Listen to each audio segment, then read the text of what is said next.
வண்டிக்கடை தண்ணி சட்னி என்னதான் நம்ம விதவிதமாக சட்னி செஞ்சாலும் இந்த சட்னிக்கு ஈடே கிடையாது. அந்த அளவுக்கு நல்லா டேஸ்ட்டாக இருக்கும். சுட சுட இட்லியோட நல்லா தாராளமாக ஊற்றி சாப்பிடும்போது ட்ரை பண்ணி பாருங்கள். கண்டிப்பாக உங்களுக்கு ரொம்ப பிடிக்கும். வாங்க எப்படி செய்யலான்ட்டு பார்க்கலாம். கடாயில் 1 டீஸ்பூன் எண்ணெய், 6 பல்லு பூண்டு, 5 பச்சை மிளகா, 3 பெரிய வெங்காயத்தை கட் பண்ணி சேர்த்து நல்லா கண்ணாடி பதம் வெங்காயம் வர வரைக்கும் நல்லா வதக்கி விட்டுக்கலாம்.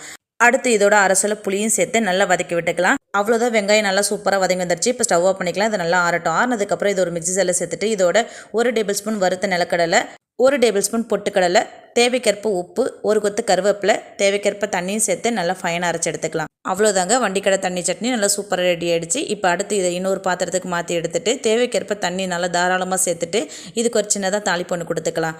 இந்த சட்னியை இட்லியோட மட்டும் இல்லாமல் குழி பணியாரம், அப்புறம் நல்லா மெத்துன்னு தோசையும் சுட்டு அதோட சேர்த்து சாப்பிட்டு பாருங்கள். இன்னுமே டேஸ்ட் அட்டகாசமாக இருக்கும். என்னோட ஸ்டைலில் வண்டிக்கடை தண்ணி சட்னி சூப்பராக ரெடி ஆகிடுச்சு. இந்த பதிவு பிடிச்சிருந்தா நம்ம சேனலை சப்ஸ்கிரைப் பண்ணி லைக் பண்ணி சப்போர்ட் பண்ணுங்கள். மறக்காமல் ஷேர் பண்ணுங்கள். ட்ரை பண்ணி சாப்பிட்டு பார்த்துட்டு எப்படி இருந்துச்சுன்னு கமெண்ட்டில் சொல்லுங்கள். ஓகே, பாய்.